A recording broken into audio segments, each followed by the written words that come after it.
Tšau, auto on raketibaasist tagasi, laupäeval on Düno, täna on kolmapäev ja rääkisin Jannoga asjad läbi, tuletas mul mõned asjad meelde, mis peaks üle vaatama enne Düno ja siis ühesõnaga hakkame täna pihta.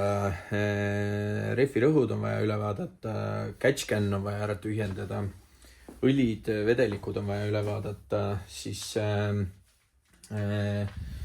mis siis veel? Mul on bens vaja sisse saada niimoodi, et mul on praegu etaprotsent näiteks 25, mul on täitsa puhas bens vaja sisse saada bensuseade jaoks. Ma ei teagi, siin peab mõtlema mingi parema lahenduse natukene kütuse pumpamiseks. Meil on see pump, aga kus see pump on? Siuke pump, et ma võib-olla mõtlen siia mingi variandi, kuidas siia panna voolik otsa ja siis on Dünos ka lihtsam natukene äkki välja pumbata. Prooviks seekord siit luugi kaudu selle kätte saada. Lukus praegu. Kütuse pumpamiseks tegelikult mul on kantkusid veel ka vaja. Vaatab siin midagi on. Aku on ka vaja ära vahetada. See on juba ostetud. Lähen homme järgi, siis räägime sellest ka. Ja siis tegelikult mul on rihmaga väike probleem siin, et ma vaatan, kas ma saan homme rihma ja selle rihma pinguti, et kui jõuab, võib-olla vahetaks selle ka ära, et siin on natukene. Kui me nukkasid vahetasime siin, siis tegelikult oli tunda, et see rihma pinguti üsna kergelt ka andis teda kokku suruda, et see võib-olla ei ole hea ja peaks ära vahetama selle pinguti ja siin teeb midagi häält ka, et ühesõnaga ma ei tea, kas see on ainult sellest, et ta käib vastu seda plastikut või siis pinguti teeb külmalt häält, soojalt ei tee. Aga jah, vaatab, et äkki jõuab ära vahetada. Vahepeal siis suvi kätte jõudnud või tegelikult kevad ja toimetame Siimuga garaažis. Garaaži uksed lahti, laseme toa soojaks ja Siim valmistub siis Dünosse minekuks. Pumpasime vana kütuse välja paagist ja vahetame nüüd siis, mida me teeme Siim, rullikut ja tihendit või seda rihma. See rihm tegi nagu, kui me nukkasid vahetasime, me lasime rihma lõdvaks ja siis tuli välja, et see pinguti ei lükka nagu nii kõvasti, kui ta võiks lükata ja siis ma hakkasin muretsema selle pärast. Pluss ta külmalt teeb mingit häält ja siis kui ma otsisin, kus see hääl tuleb, siis ma leidsin, et rihm käib vastu ka. Siis nüüd me võtsime ära ja nüüd me leidsime siukse asja siit. Et mingil põhjusel on see rihm vastu seda plastikut käinud. Ma ei saagi aru, et kas see plastik on liiga lähedal talle või siis on rihm tahtnud maha ronida või mis värk on. Ühesõnaga siuke mitte kõige parem asi. Aga ääre pealt väga ei ole näha, siit poolt on nagu jah. Ühesõnaga mul rihm ja pinguti ostetud, aga näete siin Noobile müüdi vale asi, vaata müüdi poes, et ma küsisin hammasrihma pingutit ja mulle müüdi pingutusrullik. No jess, ja ma olen nii loll, et ma ei oskanud seda kuradi kohe seal ära vaadata, et seal ei ole ju pingutit. Rullik on olemas, nüüd on vaja pingutit juurde. Ja homme on riigipüha, palju õnne, vaata. Jah, palju õnne riigile. Ja siis nüüd on vaja siis seda pingutit saada juurde, et see kokku saada ja palju aega pole, sest et on vaja minna Dünosse. Laupäeval on Düno, täna on neljapäeva õhtu.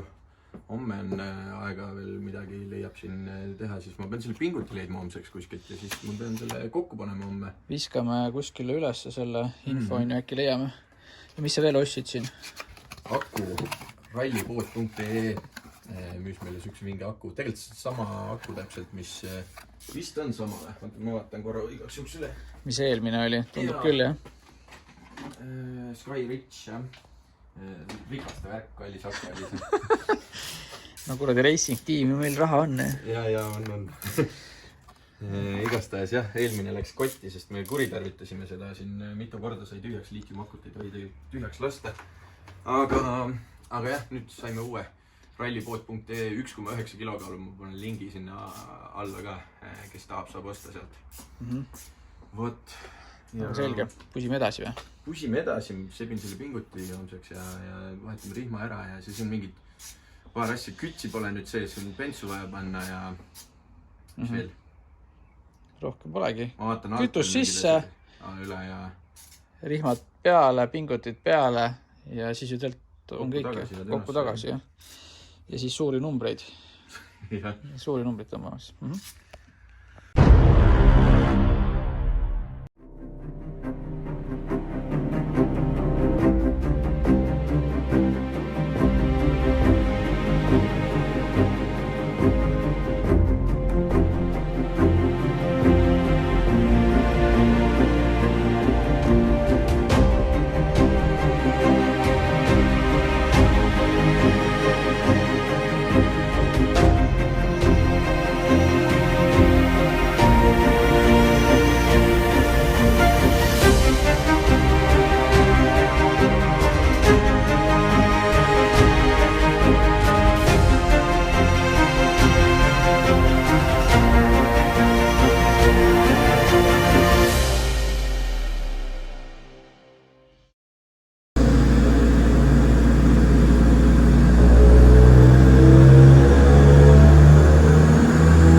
Käisime Dünos ära, et lõpuks kõik läks hästi, väga hästi läks tegelikult. Et siin oli enne Düno oli kõva rahmeldamist.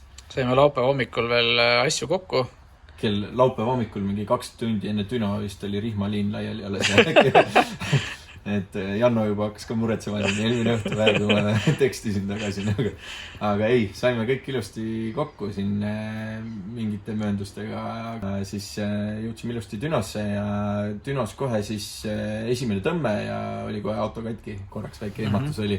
Aga lihtne asi oli, me olime ise selle rapsimisega selle boost controlleri juhtme pistiku tagant ära. Pistikust olime juhtmed ära lõhkunud natukene, jah, et see sai kiiresti parandatud ja läks edasi ja siis oli bensiiniga esimesed tõmbed ja kohe väga ilusaid numbreid. Kuule, räägi, mis juhtus? Tegime Janno katki. Ja sa ei usu ka, et nii palju juhtus. Ühesõnaga bensiiniga seadistatud ja ilusaid numbreid ja vaata, seal on ees. Võid graafikut filmida. Bensun kohta ikka päris palju.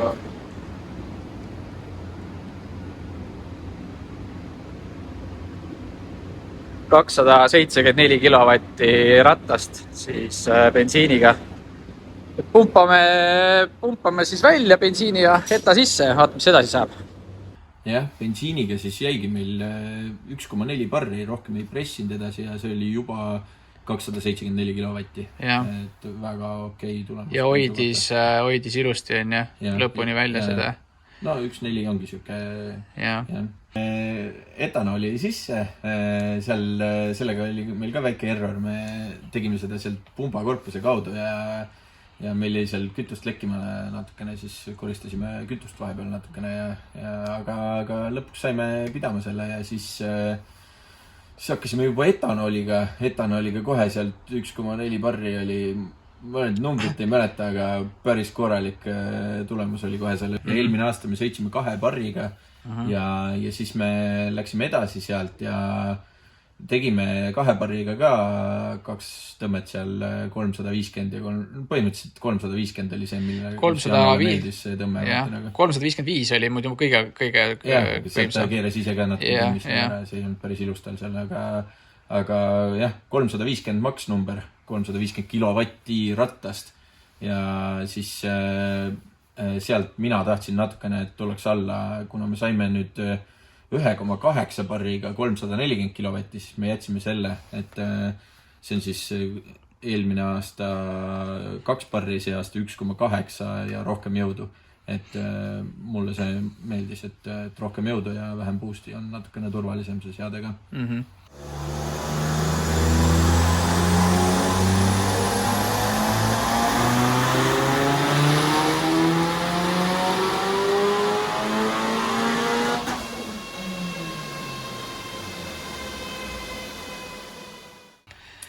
Väände kohta ka mäletad, ei mäleta? väände kohta üle 600 mootorist oli või? Jah. Oli väänet, jah. Noh, tuba kärakaisu täis. Kärakaisu on täis, jah. Ühesõnaga, see kurja juur tahtis meil siin lekkima hakata, et see ei ole kõige parem süsteem ka, et siin on nende plastikute peale siin mingist ühesõnaga stutsi otsas on stuts ja siis on veel liikmik ja ta on nagu nurga all kõik, et on selle tegelikult see raam siin hoiab teda või see nagu võru mutter siin ümber nii-öelda hoiab teda natukene niimoodi halva nurga all, et kui keegi on teinud midagi ägedat sinna mingisugust mõtet, siis võib jagada meile. Jah, et kui on mingisuguseid lahendusi, siis võite pakkuda. Jah. Okei või? No, meil oli see äraarvamismäng ka, et sellega on nüüd siuke lugu, et pingid on erinevad ja ei saa nagu päris neid mootori numbreid sealt niimoodi vaadata. Aga ma eelmine aasta võtsin selle mootori numbri ühe kalkulaatori järgi, et ma võtsin aluseks ratta kilovatti ja lasin sealt kalkulaatorist läbi, et saada mootori hobujõud. Ja nüüd ma tegin sama meetodid siis selle nüüd seekord ka, aine. Ja see number tuli 587,5 horsepowerit mootorist. See on siuke, seda numbrit ei pea nüüd väga tõena võtma, see on päris siuke julge number, aga jah, ühesõnaga selle meetodiga ma arvutasin eelmine aasta ja nüüd see aasta siis sama meetodi järgi ja siis kes meil võitis, järgi, siin oli, kes võitis see, kes põhimõtteliselt kõige rohkem pakkus, üks pakkus veel rohkem, aga see oli siuke kosmos, aga Karels 9284, et kui sa vaatad, siis võta meiega Instagramis ühendust. Väike Spartali fännisärk ja natuke nänni ka. Palju ta pakkus? 574 pakkus tema. Et nii palju keegi ei pakkunud, kui selle järgi tuli, aga järgmine video tuleb tõenäoliselt avalaks. Lähme testime autot ja vaatame, mis siis välja kukkus. Siis Taavi teeb comebacki. Taavi teeb comebacki, siis tuleb ilus video. Võt, aga näeme avalaksul siis. Jep, davai.